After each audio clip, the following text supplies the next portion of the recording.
Welcome back to the channel. Today we're looking at this chipper shredder.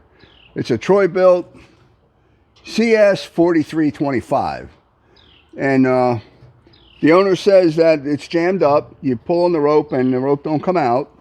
They seem to think that there's something down in the bottom there, and probably a branch or something that's jammed in there pretty good. I had gone in the other side where the exhaust is, and there's something in there. And I pulled on the rope and it came out a ½ inch, and you could hear a clunk down inside here. So we're going to tilt this back, and I'm going to take this whole piece here off. It should come off pretty easy. Those screws there, the bolts, they should have some kind of clip that you can just take the nuts off. So that's what we're going to start with. We're going to take this whole piece off, because the less you have to work around, the more you can see and the less you'll miss. So we're going to get started with that. So we're going to take these 6 nuts off. They're basically ½ inch. This is a 13mm socket.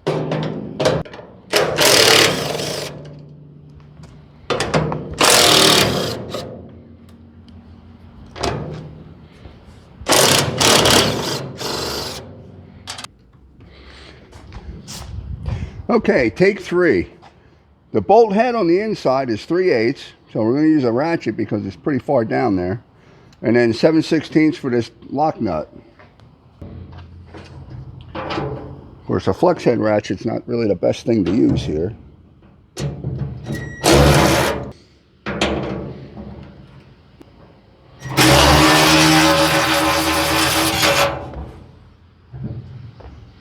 All right, so we have those 2 bolts out. Now we lay it back.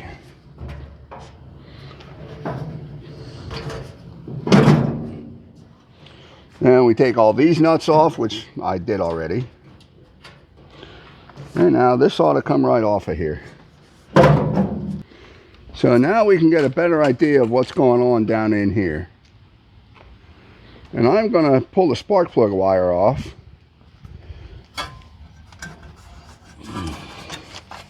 Maybe. This is an overhead valve engine, so that it's a little hard to reach. There we go. We got the spark plug wire off. We'll probably forget that when we want to start it.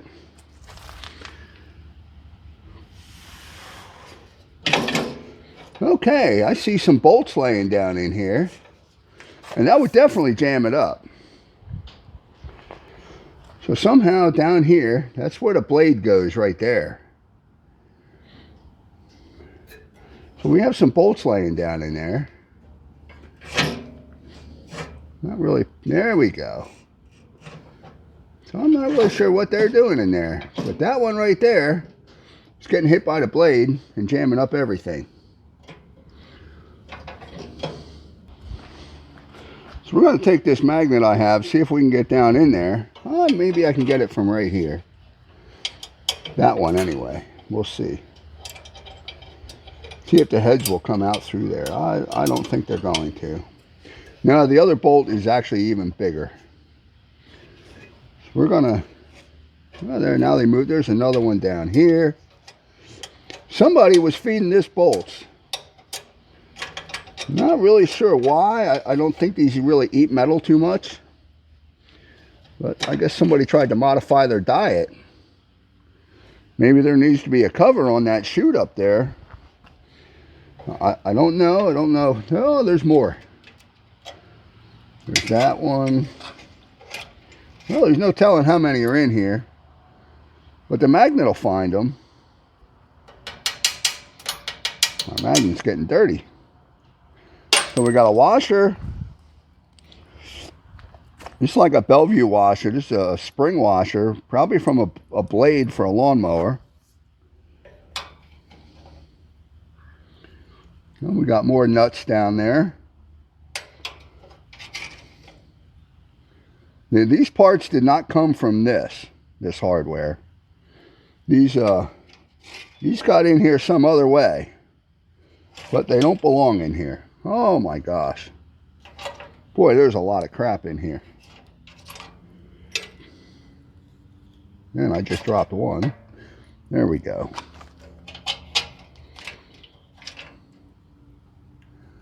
Yeah, there's more. I hear it in there. Yeah. Boy, that's a lot of screws. So if this person's missing any screws or nuts and bolts, you know, this thing's eating them.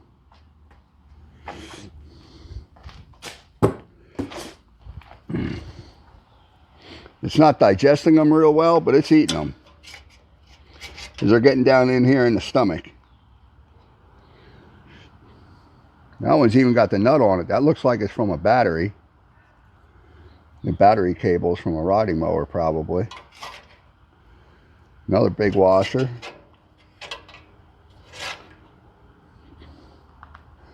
Another nut and bolt from a battery, probably. Boy, good thing I brought the magnet out here. This thing would really clang pretty good once you get it started. With all this stuff rattling around in here.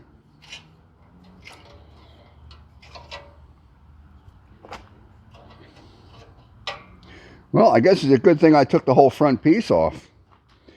Like I said, the less you can see, the more you miss.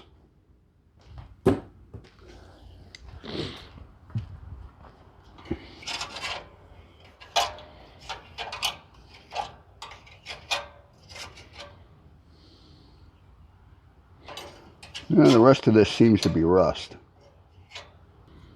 So now you guys know, maybe you realize here, if you live anywhere where there's squirrels, something put these nuts and bolts in here. You know, obviously kids would never do this, so it would have to be the squirrels. So you may want to figure out some way to cover the whole top, the chute, and this here, so the squirrels don't put any more nuts and bolts in there. So we're gonna open up this chute over here. Now I looked in here earlier, there is a stick stuck in here. Well, actually we need to go in that way to get them bolts. So this will open up.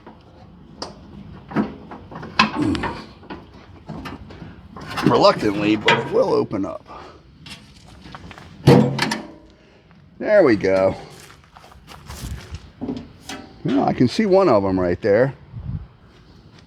I know, it's a little dark. But we'll see if we can get them to come out.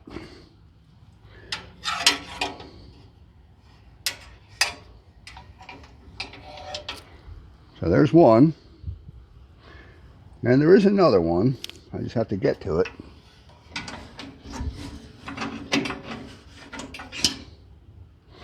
Or did it come out the front? It may have come out the front side. Yeah, I think the other one was this little one. I think I got it out the front side. So now it may turn. Or it may not.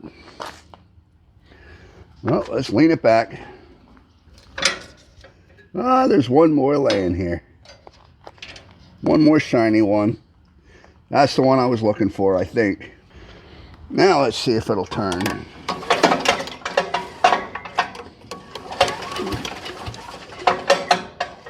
Yep, it's turning. I just shot one out.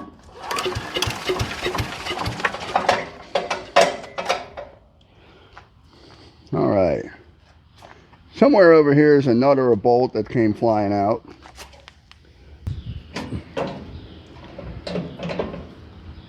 Boy, it'd be nice if you could take this off. Right now, it's just, I gotta hold it up. So we got this right here. There's a stick stuck in there pretty good. I'm just gonna pull the pin out of here. And take that whole comb, whatever it is, whatever you want to call that.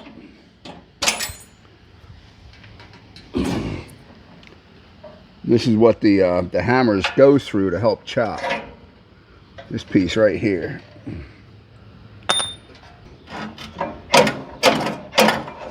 Pop this out of here somehow. It would come out easier if that branch wasn't stuck in there. You'll see in a second here. what's holding this up. There we go. Now it should come out of here. Somehow, it should come out. It really doesn't have to. And get this stick out of here.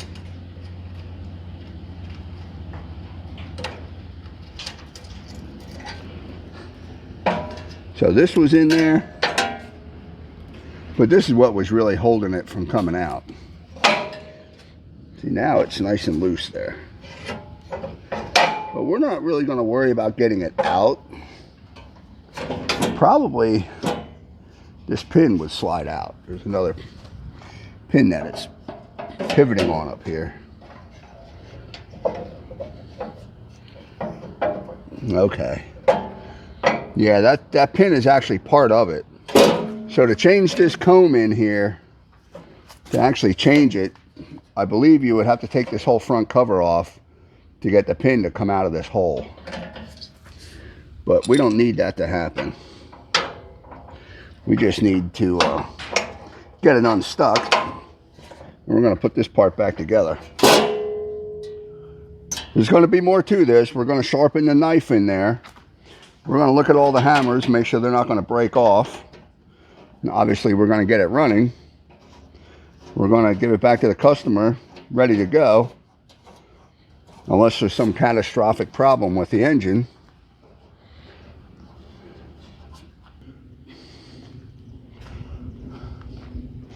So now, I don't expect this to start, but we're going to try it anyway, just for the heck of it.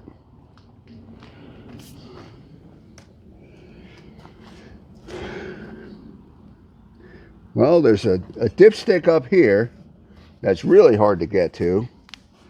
Then you got this guy over here where you would normally check the oil. So we're just going to look and make sure there's oil in here. There is oil in here. It's running out. So it should be plenty full enough.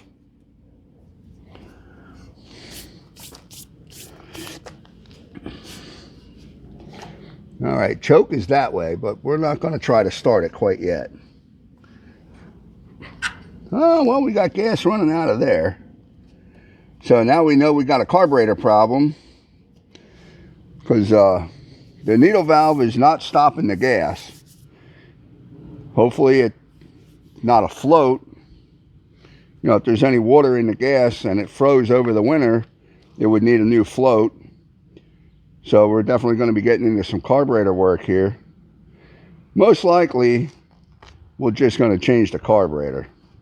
But we'll see how that goes when we get to it. So, it's hard to tell if the gas is only running out here or if it was running into the engine too. Oh, well, that ain't good. Now we're stuck again. So now what's in the way? Well, nothing now. Whatever it is moved. All right, let's try this again. Oh, another stick just came out the exhaust over there. So.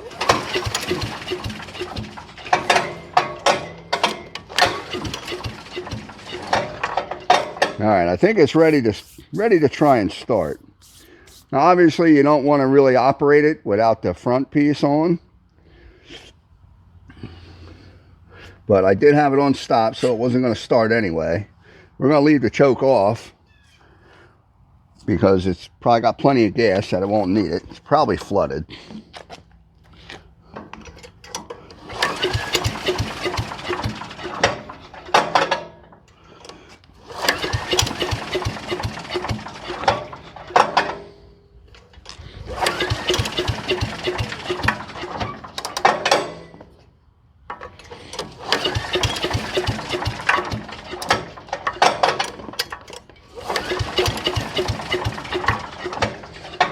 All right, well, that's enough of that. So probably it's flooded from the gas overflowing. So we're going to take a little break here and we're going to come back to this.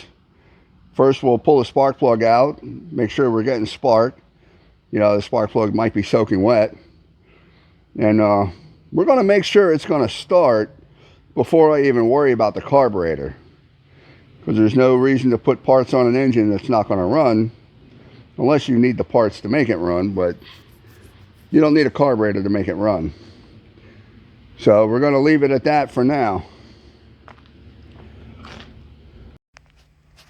So this is the pile of hardware that I took out of there. Not the wrench, but everything else was down in the bottom of that chipper. And a couple of these bolts were actually keeping it from turning. Okay, so we're getting back on this chipper here. Now, we're going to take the carburetor off because when the gas was on, the gas was running right out of the carburetor. So there's a couple things that can cause that. First would be damage to the float from possibly water in the gas that froze over the winter and damaged the float. That's a possibility. Could be that the float is stuck to the bottom of the bowl and, you know, just not closing off the needle valve at all. Could be that the needle valve is worn out. Could be dirty. So there's a few different things that could be the problem. It could be that the carburetor is really dirty inside and the float's stuck. So we're going to just go straight to taking the carburetor off so we can try and figure out what the deal is. So I suspected when I was trying to start this that it was just flooded from all that gas. But right now the spark plug's dry, so we're going to see if it has spark.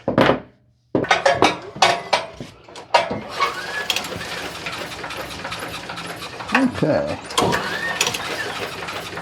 It does have spark when it spins fast enough. Alright, at low speed, no spark.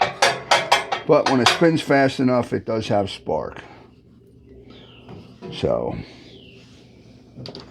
we should be able to get this to fire up. Give it some juice here.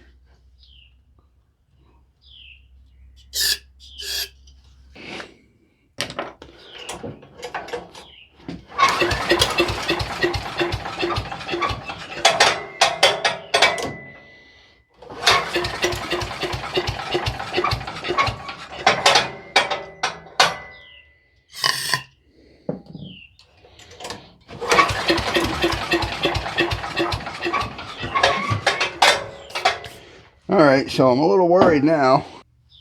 So let's see if we see any spark. It's got plenty of spark. It has plenty of spark.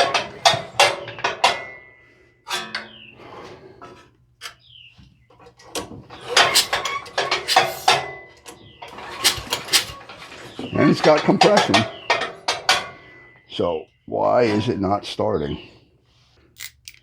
Do we have spark at the right time? I kind of suspect something. Seeing as how this was jammed up, and with it being a chipper in general, with a lot of vibration, it's very possible that that flywheel turned and the spark is at the wrong time.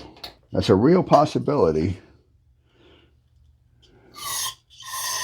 Now, of course, that would involve even more digging into the engine.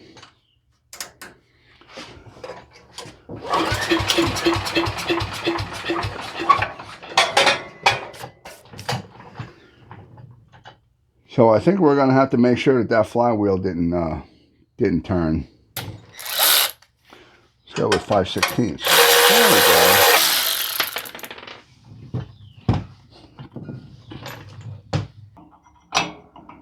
There we go. 24 millimeter. So that's probably 15/16.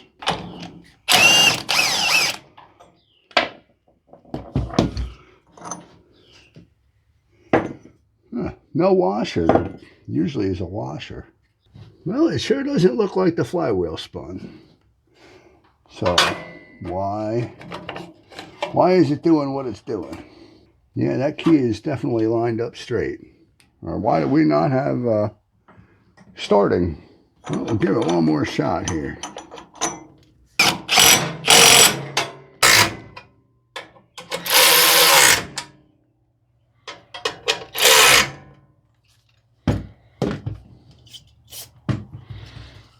Okay, so we are getting juice in there. So we should be getting starting here.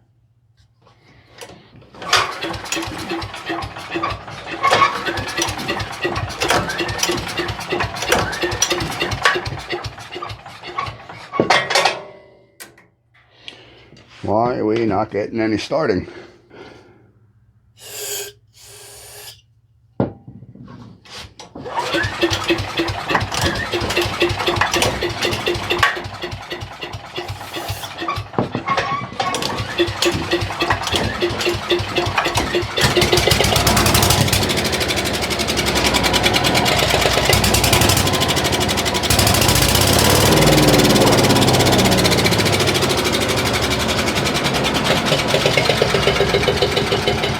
All right, so finally we got some starting.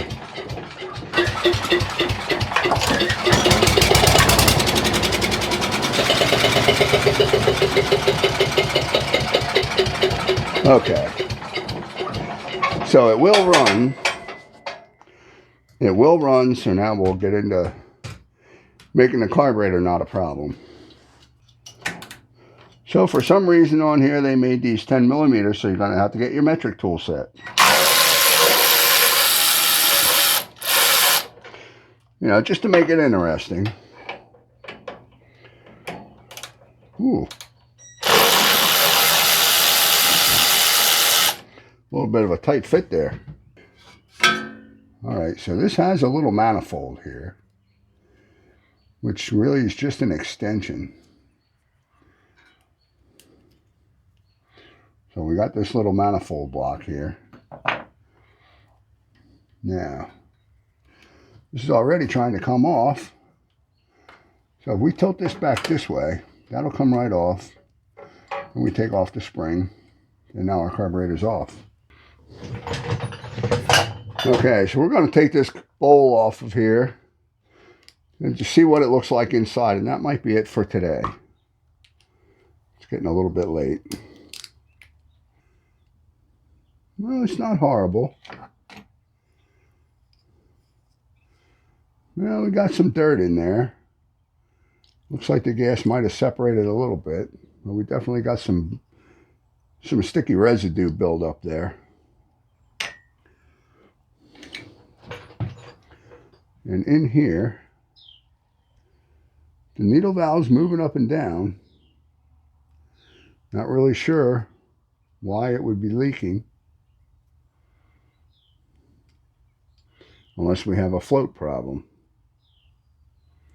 Well, maybe the needle valves just wore out. Well, we'll try to pull this pin out. There we go. Yeah, the pin's got a little residue on it.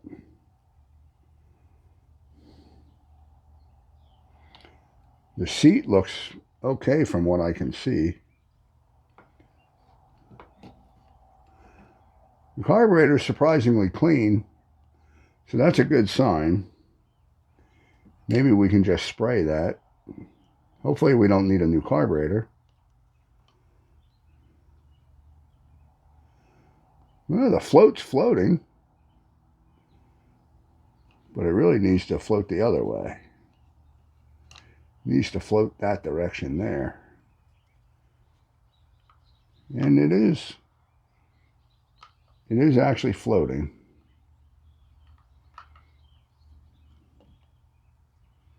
So that part's good. The needle valve doesn't look bad. I don't see any wear on the needle valve anywhere. You know, that looks pretty good. It could be that there was a piece of dirt in there, because there was some dirt in the bowl. Well, it's possible that that was keeping it from closing and turning off the fuel flow. So I think what I'm going to do is I'm going to clean this with a Q-tip and make sure the tip is clean, spray the carburetor, and of course clean out the main jet. This is the main jet right here. We're going to make sure that's clean. And we're going to put it all back together. And then I'm going to hook a tube here a fuel line, and I'm going to put a little reservoir up here. I got that little fuel tank from that edger that I worked on. You can go back and watch that video on how to put an engine on it. But I'm going to make up a little thing here, and we're going to put some fuel pressure against here and see if this thing leaks or not. Just for the sake of having something, some kind of apparatus to check to make sure that the needle valves work in carburetors when you clean them, before you put them on and let them sit and come out and find out, oh yeah, it leaked overnight, and now I got to get all the gas out of the oil again. So we're going to wrap this one up for today. And when we come back, we're going to clean this, put it together, and put some fuel to it and see if it leaks or not. So I took the carburetor apart, and it had a little bit of residue, but I cleaned it up, and I really didn't see anything wrong with the carburetor. You know, I cleaned the main jet out a little bit. I made sure all the ports were open for the idle circuit and all that. And so I have it cleaned up. I'm going to put it back together. So I made up a little rig. I have a gas tank here with some gas in it, and I'm going to hook the fuel line up to this and let it sit and see if any gas leaks through here. And if it does, well, then I'm just going to get another carburetor, because I don't see anything wrong in here. And to waste time getting a needle valve and possibly a float, although I had float in gas already and it seemed like it was not a problem. So we're going to put some gas to this and see what happens. Okay, so now we got that set up somewhat level. There we go. So now we will see if any gas runs out of there. All right, so now I'm going to turn the fuel valve on.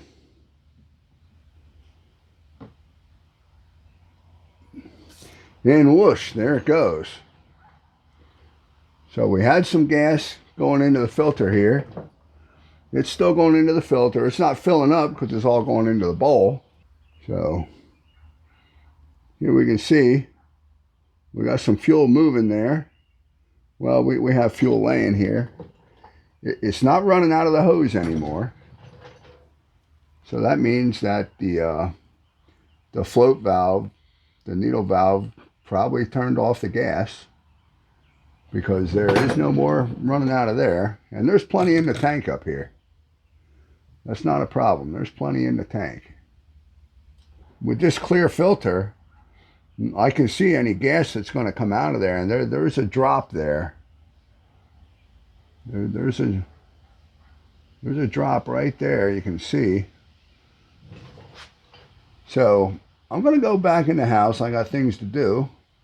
You guys stay here and watch on this camera and see if anything comes out of there. Okay, so we've had this carburetor sitting here for a while, maybe an hour, and it looks like it's not leaking at all. So we are going to put it back on the engine and see what happens. All right, so we leak tested the carburetor on the bench table, and we're going to put it back on and see what happens here. In case you missed the beginning, this is a T30 Torx for these here. It's a little bit easier to use the Torx in this because the socket would interfere with this fuel line. Since now it looks like the carburetor's not leaking. Before I had put fuel in it and I turned the gas on, it ran right out. So now it seems to be better. All right, so we'll put the choke on, open one notch. We got the throttle somewhere in the middle. Now when I started this before, I had to pull it pretty good because you can only pull it so fast.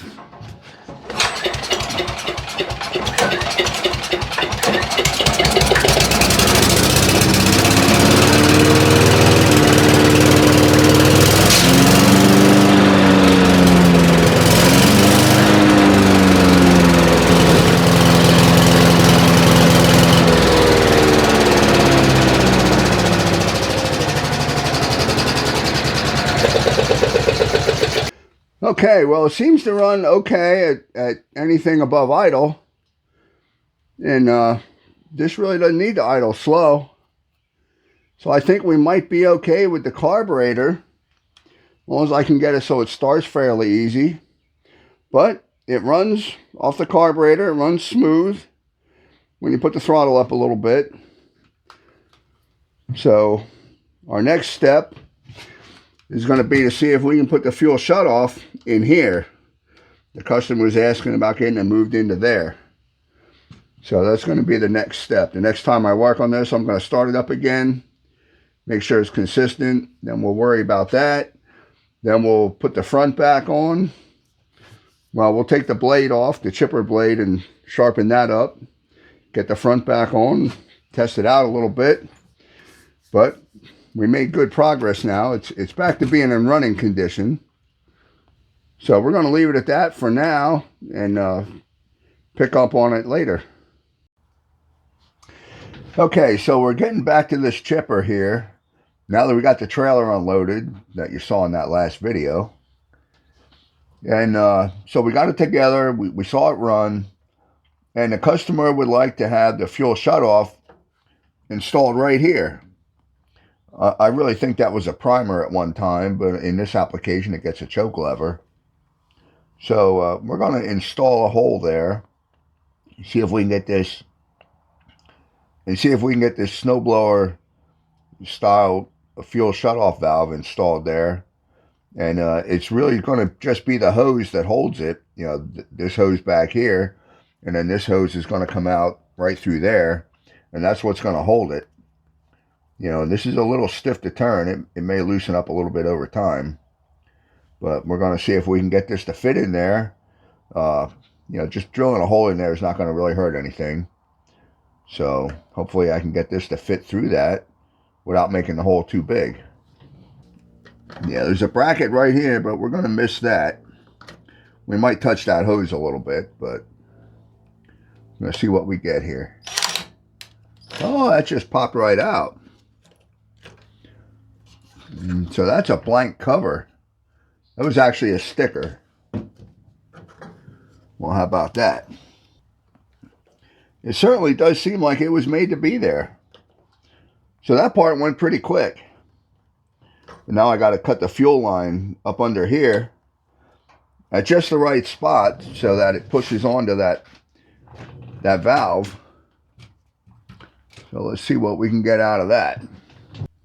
All right, so here you can kind of see what we have there. Got both the fuel lines on. There we go, that's a little bit better. So it does actually fit in there. It actually fits in there pretty good. Everything's crooked here. So now we will run this over to here, make another cut.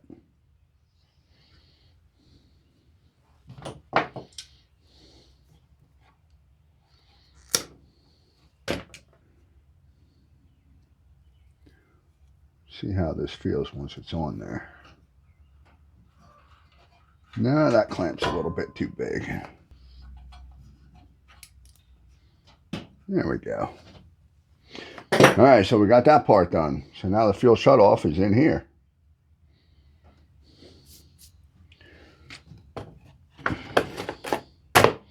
So let's sit this down so the gasket's in there, and we'll turn it on, the valve, just to make sure nothing's leaking.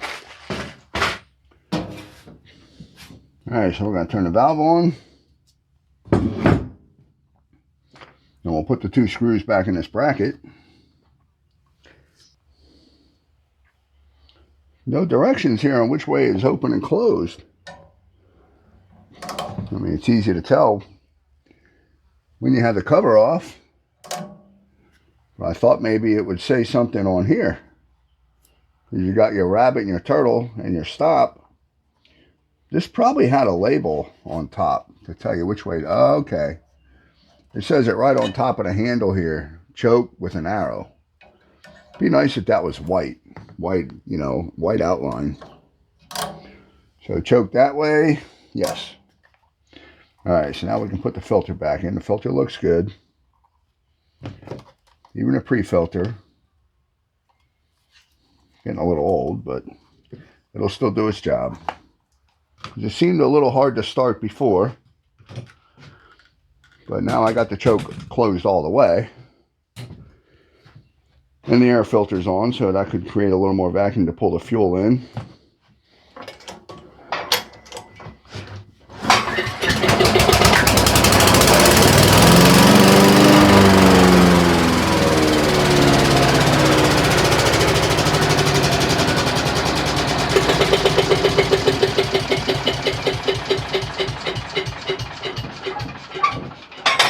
Oh, there we go. She starts right up now. Now we'll get to sharpening the blade. All right, so to get to the blade, obviously the blade's down in here. We're going to take these 3 bolts off, well, the nuts, to get this chute out of the way. Because usually there's flathead Allen screws in the blade that you have to take out to get the blade off.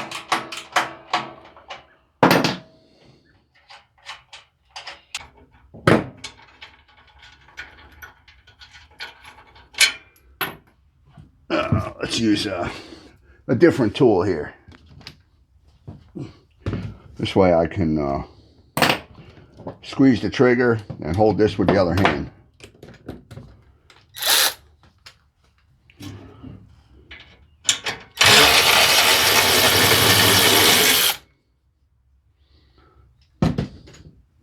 There we go. Now this should come out of the way. Tight fit, very tight fit there. These guys right here. Now what you don't want to do, you don't want to make the mistake of trying to loosen them with your Allen wrench, because there's nuts on the other side.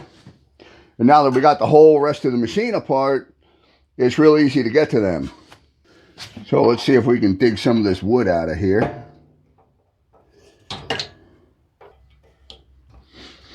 All right, that's pretty good. Now let's see what size these are. Oh, there we go. It's that size.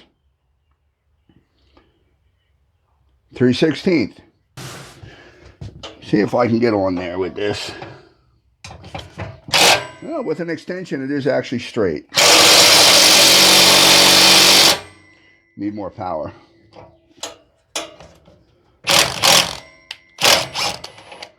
It's like it wasn't even tight, and I even went the wrong way first. Came right off. All right, so there's one. Now I'm going to put you over here just so you can see what's going on this side.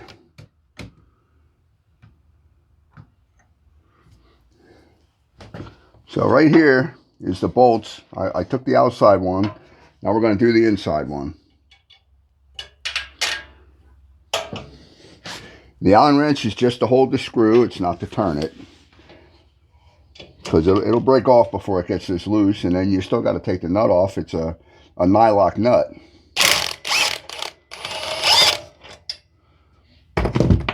So now we want to not drop the blade.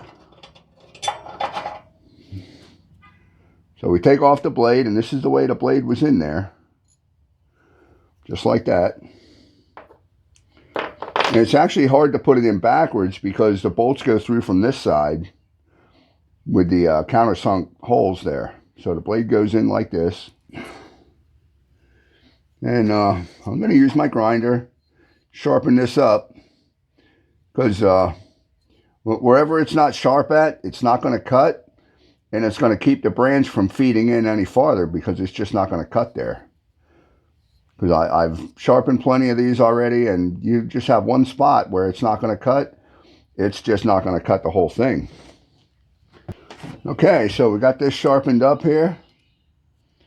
Got a nice straight edge on it. I don't know how good that's showing up, but I mean, yeah, there's a couple different angles here, but down here, it's all the same angle all the way across there. You can use the other end of the Allen wrench. There we go. think I'm just going to hit those with a file a little bit.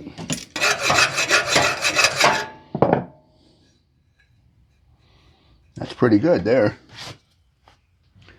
All right, now we'll put the chute back on.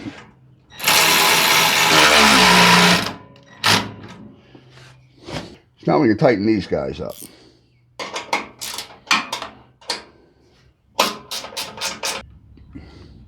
All right, now we'll put the big chute on it.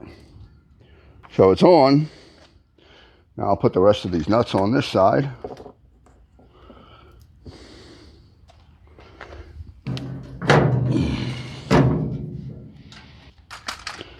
So we don't want to forget this.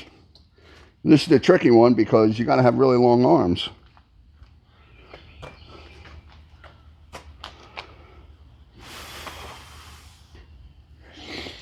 I remember thinking, how am I going to get that when I took them out? So I'm going to start out with these finger extensions, and hopefully I'll be able to reach down in there better. But I also have to reach down there to put the nut on. Yeah, just enough. There's one.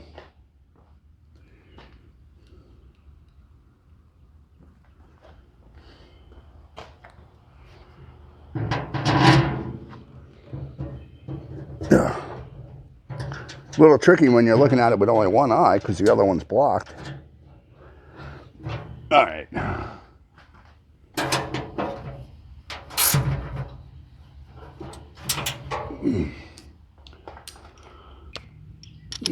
We're going to zap these on real quick.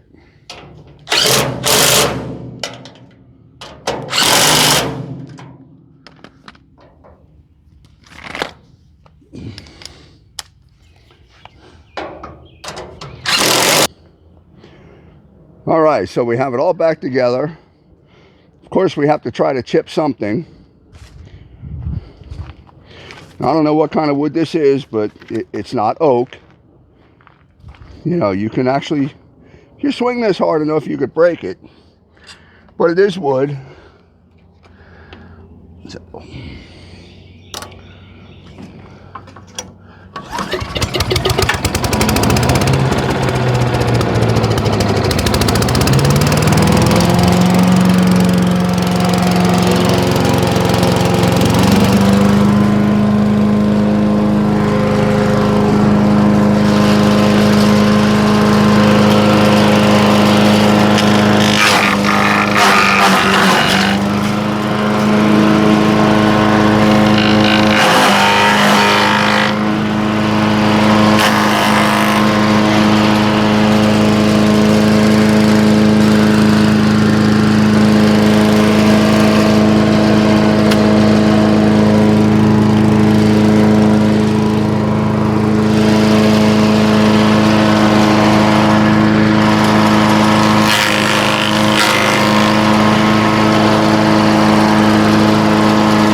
so there you can see, if I could feed it, it would eat it. And there's no burn marks. The stick's just not straight enough to go in the chute. So there we go. It's finally all done. I'll be glad to get this out of here. It's been here for a little bit too long. So, a basic service on this thing, where you clean the carburetor, get that working right, and then you sharpen the blade, which you got to take the whole thing apart to do that.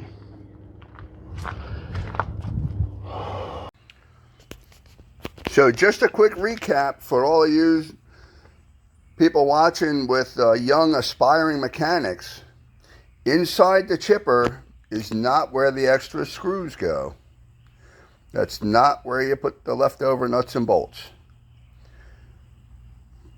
So you might want to let everyone know that put them in a box or something.